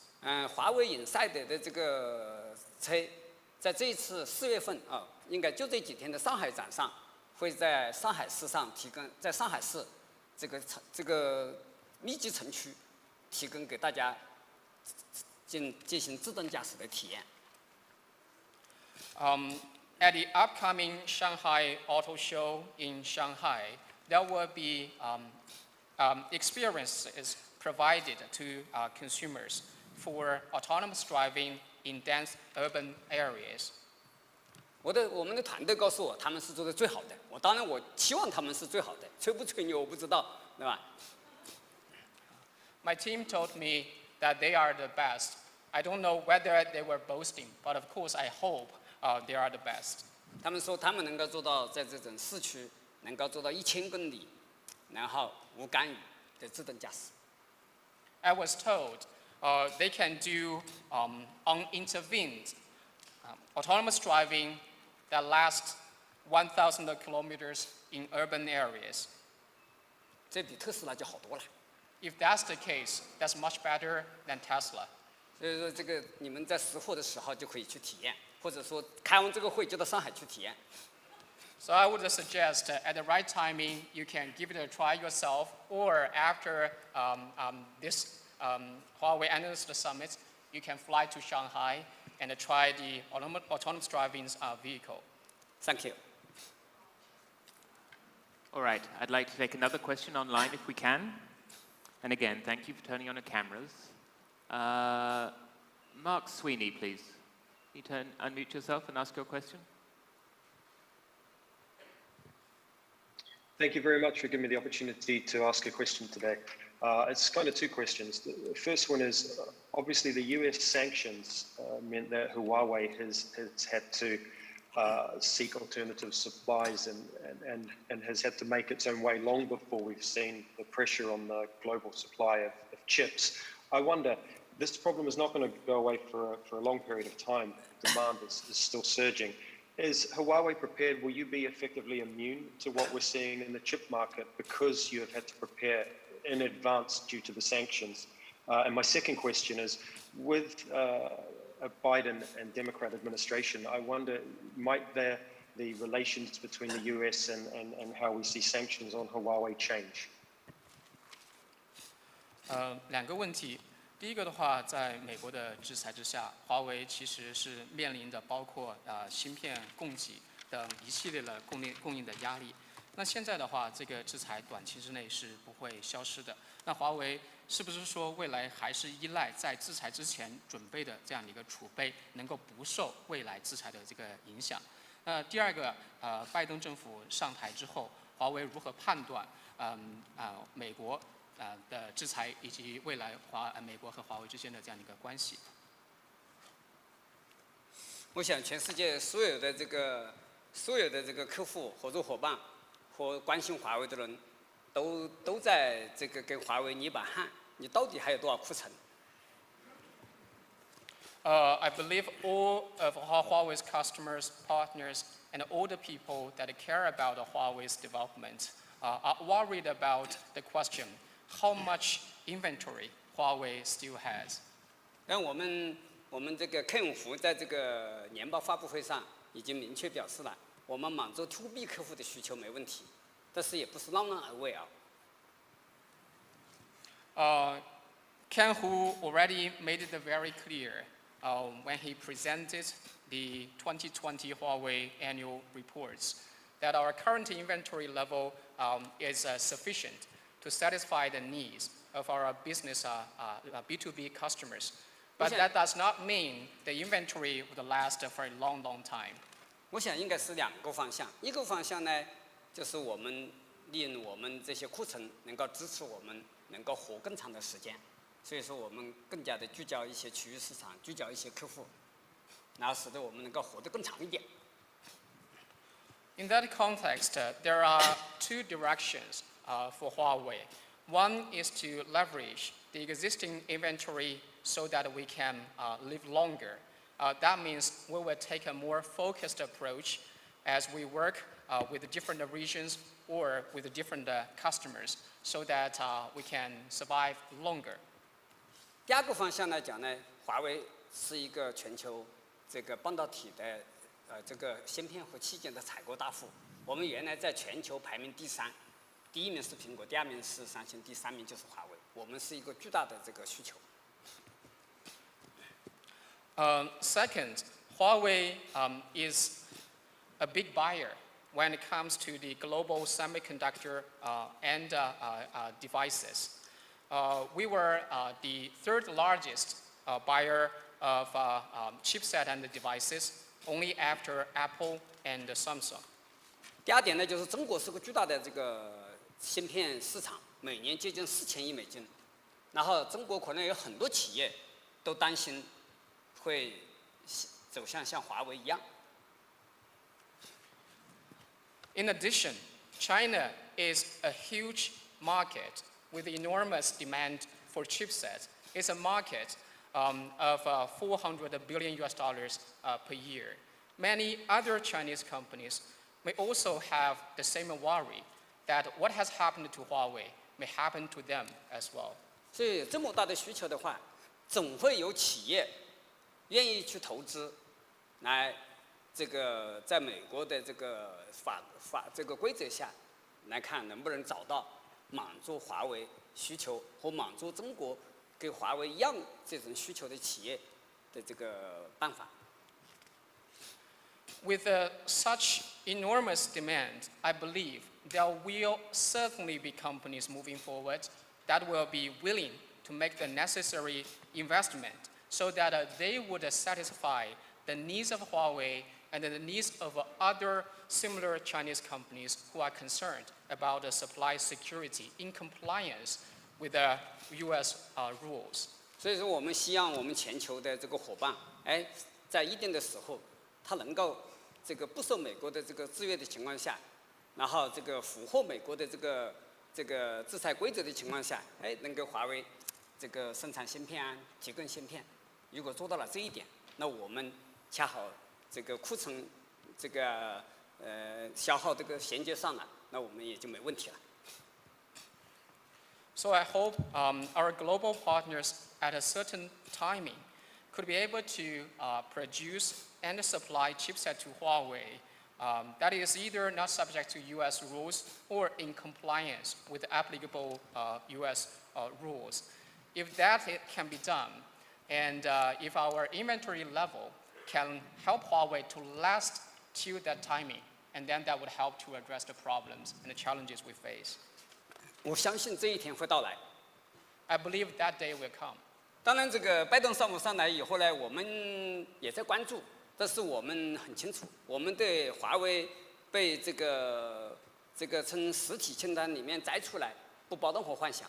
我们认为我们长期会在这个实体清单里面工作和生活。Then with the new Biden administration, we certainly have been following the latest developments, but we harbor no expectation at all that Huawei would be lifted from the US entity list. Rather, we believe we will continue to live and work under the entity listing for a long period of time. 所以我们现在的整体的这个战略和这个具体的举措，都是围绕华为能够长期在实体清单下还能生存，还能发展。So the overall strategy, as well as the specific initiatives for Huawei, are all designed and developed in a way that the company would be able to survive and develop while staying on the entity list for a long time. 我们不能去在假设和幻想下去这个制定公司的战略，那否则的话，我们出不来的话，那我们就真正的死了。We cannot develop our strategy based on either a round assumption or on realistic hopes. Because if we do that, and if we cannot be taken out from the entity listing, it's going to be extremely difficult for the company. Thank you. All right, let me go to another question online, and just as I'm doing that, I'm going to remind everyone that we have fewer than 20 minutes left, so if you could, please keep your questions brief. Okay. Ibu Nada from Jakarta Globe, can you ask your question, please?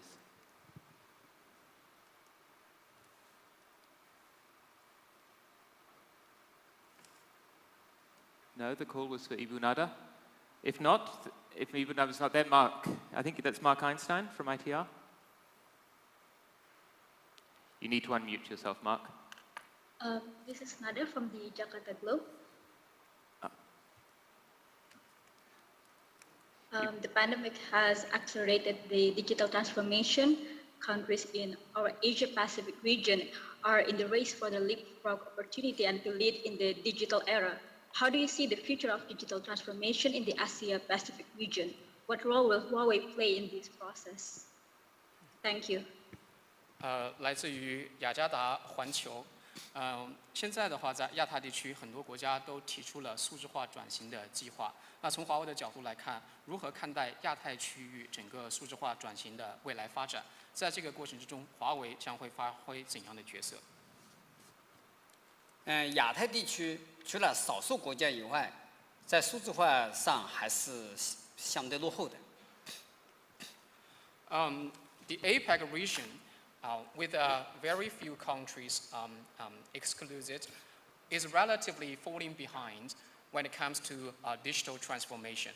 这次这个新冠疫情，充分的这个让所有这个政府部门和消费者和这个企业看到数字化的价值。The recent pandemic has allowed almost all governments, businesses, and consumers to see clearly the value of digitization. 那华为的愿景就是希望把数字世界带入到美国人每个家庭，这个每个组织，构建万物互联的这个智能世界。It is our vision to bring digital to every person, home, and organization for a fully connected, intelligent world. 所以我们公司的使命，以及我们干的所有的事情，都是希望这个帮助这个各行各业的数字化转型。It is our mission to help different industry verticals to digitally transform themselves. Is basically the core of everything we do. 所以我们在亚太有这个20多年的存在，我们努力在推动亚太的各行各业这个数字化转型。我相信，这对华为是个机会，也相信通过华为的努力，能够加快亚太的这个数字化进程。Huawei has over 20 years business presence in the APAC region. We hope through our efforts we can contribute to the digital transformation of the region. I believe this is an opportunity for Huawei, and I also believe through our efforts we can help to accelerate the transformation in APAC region. 我们能把先进的技术和数字化转型的经验带入到亚太的每一个国家，以及每一个国家的每一个行业、每一个企业和政府组织。We can possibly bring advanced technologies and also the practical experiences around the digital transformation to every country in the APAC region, and also to industries, governments, and businesses there. Thank you. All right, let's stay online and let's go back to Mark Einstein this time. Mark, are you still there? If you could unmute yourself, Mark. There you go. Yes, hello. Thank you very much for your presentation and your update on Huawei's vision about 5G and 5.5G.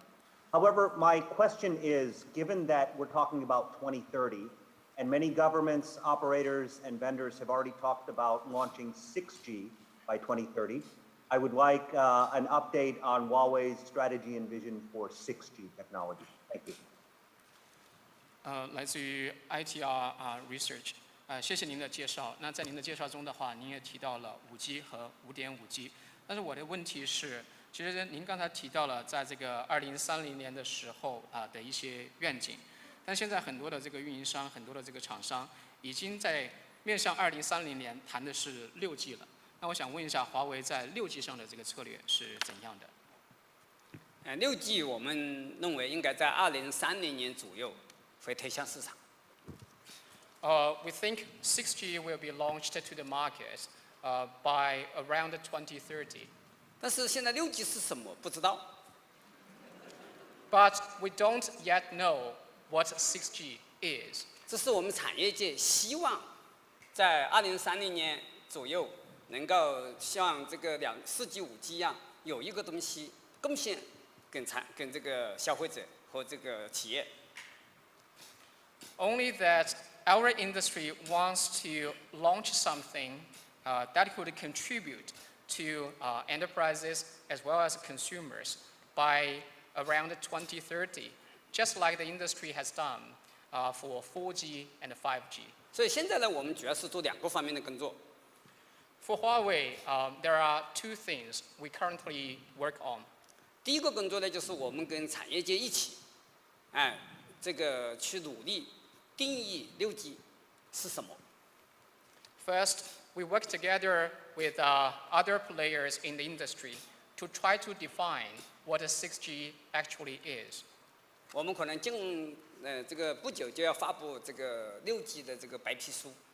对吧？也就是希望我们展现给消费者，展现给这个各行各业，未来6G 会是个啥样子 In the near future, we will be launching our 6G white paper. The idea is to show to businesses and consumers how 6G would look like. 同时来讲呢，那我们为了这个愿景6G 的这个定义，我们在做一些这个基础的这个研究和前沿技术的这个研究，希望未来能够把这个定义的6G 能够实现。At the same time, around the vision for the future, around the possible definition of 6G, we are also working on the research of basic science as well as cutting-edge technologies, so that this could help us as well as the whole industry to realize 6G as we will define it. 也许我们想象力有限，就是我们全球所有的产业界想象力有限，发现咋找也找不去6G 应用的场景，6G 就不需要了。If the global industry has limited imagination, and if we could not come up with the compelling use cases for 6G, and maybe 6G is not needed. 因为你怎么想象一个场景出来，想象一个应用出来，我5G 和5.5G 都能实现，6G 就没价值了。所以说，可能要等到我们下一代人比我们成名，或者说他们这个消费不一样，玩的不一样，发现我们5G 还搞不定，一定要有个6G，6G 就可能有需求。If the whole industry concludes it, that all the scenarios, all the use cases that were supposed to be supported by 6G can be supported with the 5G or 5.5G, and then that would be little value for 6G. If that's the case, we may need to wait for the next generation of our industry players who may be smarter than us, who may have different consumption behaviors, and they can brainstorm and come up with some use cases that can only be addressed by 6G. That's how the demand will come for 6G. 我以前跟我们无线的团队在讨论，我说我们从这个2G 做到了5G，我们这一批人能不能别再做6G 了？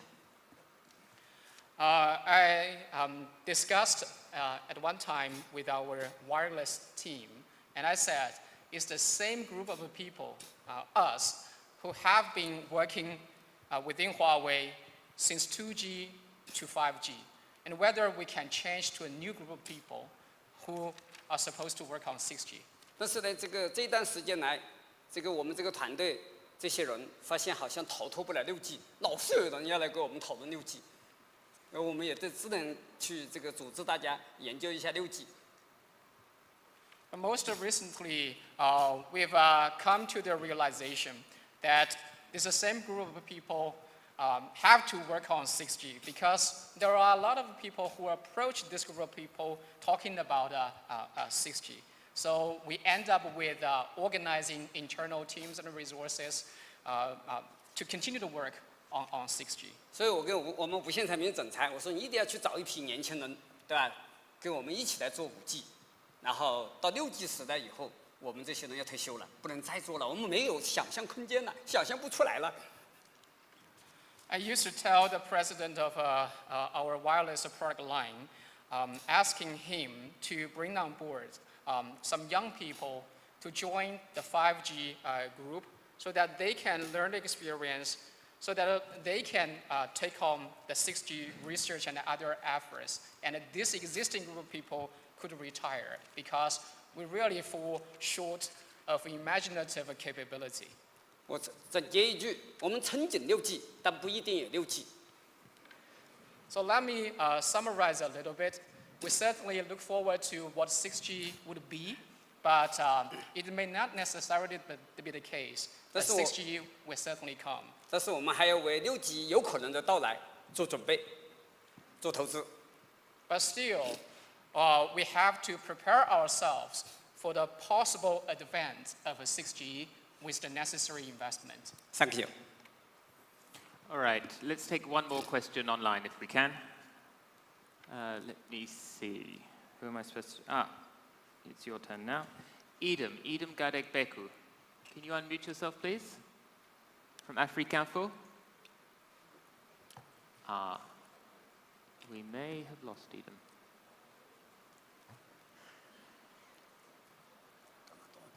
Okay. I think we've lost Edom. I might go back to the room now. Can I get are there any takers for questions from the media to begin with? All right, the gentleman here in the front row. And can I ask you to stand up when you ask your question, please?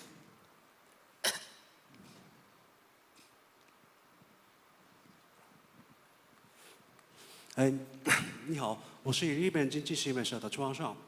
我想问华为和日本企业的合作关系。华为和很多日企合作，然后呢，在美国打压下，现在有什么影响？还有怎么保持和家长合作关系？还有，2019年华为从日企采购零部件的金额是1.1万亿日元，所以，那么2020年的金额多少？还有今年计划的金额多少？谢谢。Can I confirm with you on the first question? It's basically how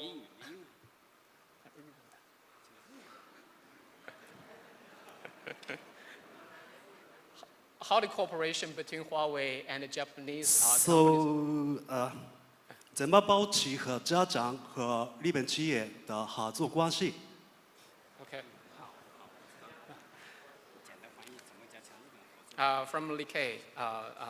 So 2 questions. First, how Huawei plans to strengthen its cooperation with Japanese companies in light of the current situation. Second, Huawei's purchasing amount in 2019 from Japanese companies was 1.1 trillion yen. And what is the number in 2020? And how that number would look like moving forward? 其实华为跟日本的企业的合作呢，一切还是在正常状态。我们主要是3个方面，一个方面我们跟日本的运营商提供产品，提供解决方案，帮助运营商服务于他的这个客户；一个方面呢，我们参与日本企业的数字化转型；第3个方面呢，我们跟日本的产业界共同来这个面向未来来打造产业、打造标准。 Huawei's collaboration with Japanese companies is going normally. There are 3 areas that we work together. 1, we provide the products and the solutions to telecom operators in Japan for them to serve their customers. Second, we participate in the digital transformation projects of industry verticals and enterprises in Japan. And thirdly, we work together with industry stakeholders on developing the industry and also on developing related standards. 我们2019年从日本的采购额是100亿美金左右，2020年这个大概在80亿美金左右，下降20%。Our purchase from Japanese companies in 2019 was about $10 billion. And in 2020, that number was reduced by about 20% to $8 billion. 所以这个日本企业呢，现在典型的受到了不公平贸易和这个非自由贸易的这个对待。Japanese companies right now are subject to unfair trade practices. 因为日本企业要卖一个麦克芯片、卖一个器件给华为，要美国政府批准。Because they would need to have the approval of the U.S. government if they want to sell a chipset or device to Huawei. 这典型的这个不公平，也是典型的阻碍自由贸易。This is a typical unfair trade practice. This is a typical behavior to block free trade. 当然了，不仅仅是日本了。And that happens not only to Japanese companies. Thank you. All right, we have time for one last question. I'm going to try and squeeze in one last question from an analyst. That gentleman there had his hand up very quickly. I'm going to ask you to stand up when you ask your question and to identify yourself and your organization, please. 你好，徐总，我姓刘，叫刘家尧，是星展银行的。其实我有一个问题是想问有关于海思，就是说，在这个美国打压下，这个先进的制程没办法帮海思制造芯片。这问题你自己能够回答，不要我回答。我想知道一下海思未来的一个营运模式大概是什么？海思本来就不是盈利的。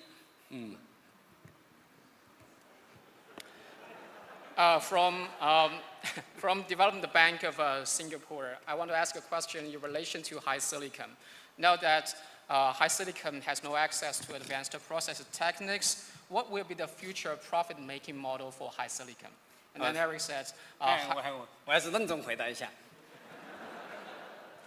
这个首先啊，就是海思的任何芯片，现在因为没有地方加工。First, for any chipset HiSilicon designs, there is no company that can help on the fabrication. 所以说，这个它呢本身在华为来讲，它是一个芯片的设计部门，它并不是一个盈利的公司。HiSilicon is a chipset design division within Huawei. It's not positioned as a unit to seek profit. 所以说，我们对它本身没有盈利的诉求。现在我们就是这个养着这支队伍继续向前，只要我们养得起。The company has no desire for HiSilicon to turn out the profits for the company. So we choose to fund the team and the business ourselves, as long as we have the capacity to do the funding. 当然，这支队伍可以不断的做些这个研究啦，继续的这个开发啦，继续的积累啊，这个也这个为未来这个做些准备嘛。Of course, the HiSilicon team can continue to do some research, to do some technology development, and also prepare themselves for what is needed on the technology side in the future. Thank you. And thank you, Mr. Xu. That was the last question of the day. Thank you very much.